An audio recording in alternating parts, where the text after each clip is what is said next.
ഒരു വർഷം എന്നത് 365 ദിവസം മാത്രമല്ല എന്ന് ഞാൻ പറഞ്ഞാൽ നിങ്ങൾ വിശ്വസിക്കുമോ? അതെ, ഒരു വർഷം എന്നത് 365 ദിവസം മാത്രമല്ല. എക്സാക്റ്റായി പറഞ്ഞു കഴിഞ്ഞാൽ ഒരു വർഷം എന്നത് 365 ദിവസവും 5 മണിക്കൂറും 48 മിനിറ്റും 56 സെക്കൻഡുകളുമാണ്.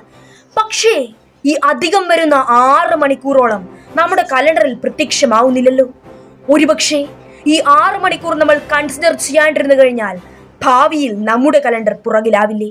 നൂറ്റാണ്ടുകൾക്ക് മുൻപ് തന്നെ ഇത്തരത്തിലുള്ള സംശയങ്ങളും പരാതികളും ഉയർന്നിരുന്നു.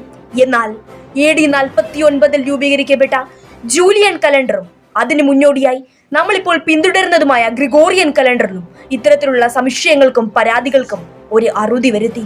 അവർ കണ്ട പരിഹാരം ഇങ്ങനെയാണ്: ഓരോ വർഷവും അധികം വരുന്നത് 6 മണിക്കൂർ.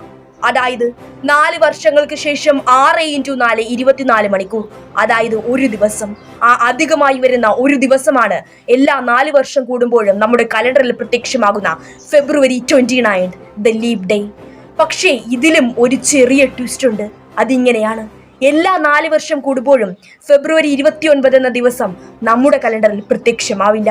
ഇതൊരു പുതിയ അറിവായി തോന്നിയാൽ ലൈക്ക്, ഷെയർ, സബ്സ്ക്രൈബ്.